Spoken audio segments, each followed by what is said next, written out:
অগ্নির চুল কেটে দেয় ছদ্মবেশী কথা। বিস্তারিত জানতে সম্পূর্ণ ভিডিওটি লাইক দিয়ে দেখতে থাকুন। অগ্নি বুলিকে কথার মতো করে তোলার জন্য বুলিকে পড়াশোনা শেখানোর দায়িত্ব নেয়।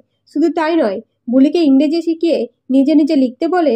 অগ্নি সেখান থেকে চলে গেলে বুলি নিজে পড়াশোনা করে, আর যে অক্ষরগুলো উচ্চারণ করতে পারে না সেগুলো কাঁচিতে করে কেটে দেয়।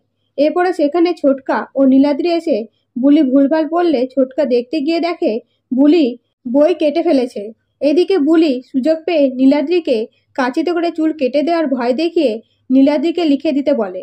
তখন নীলাদ্রি ভয়ে বুলির হয়ে স্লেটে লিখতে গেলে অগ্নি এসে উপস্থিত হয় আর বলে, বুলির বদলে তুমি লিখছো। তখন একটা ঝামেলা লেগে গেলে সেখানে কায়দা কানুন সকলে এসে উপস্থিত হয়।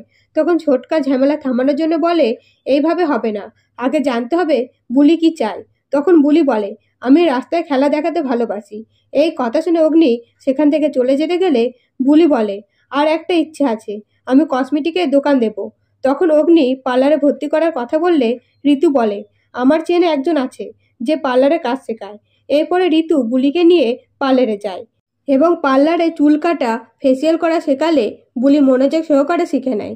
এরপরে পার্লার থেকে বেরিয়ে যে গাড়িতে উঠতে যাবে সেই প্রান্তিক দিয়ে 2 নম্বরই ব্যবসার গাড়ি স্পিডে পেরিয়ে গেলে বুলি বলে, কে এত জোরে গাড়ি চালাচ্ছে, এই বলে পেছন করে। কিন্তু হঠাৎ ভ্যানিশ হয়ে গেলে বুলি আশেপাশে লোককে জিজ্ঞাসাবাদ করে জানতে পারে প্রতিদিন এরকম গাড়ি এখানে এসে ভ্যানিশ হয়ে যায়। এরপরে বুলি বাড়ি ফিরে জানতে পারে শহরে অনেক বয়স্ক ব্যক্তি নিখোঁজ হয়ে যাচ্ছে, তাদের মধ্যে নির্মলাও আছে। এদিকে অগ্নি বুলিকে দেখতে পেয়ে বলে, পড়ার ভয়ে পার্লার থেকে বাড়ি না এসে রাস্তায় দৌড়াচ্ছিলে কেন, যাও পড়তে বসো। এরপরে বুলি রুমে এসে পড়াশোনা না করে খেলা প্র্যাকটিস করলে অগ্নি এসে বকাবকি করলে বুলি বদলা নিতে অগ্নি চুল কাটার সিদ্ধান্ত নেয়। তো বন্ধুরা, নতুন নতুন আপডেট পেতে অবশ্যই চ্যানেলটাকে সাবস্ক্রাইব করে পাশে থাকবেন। ধন্যবাদ।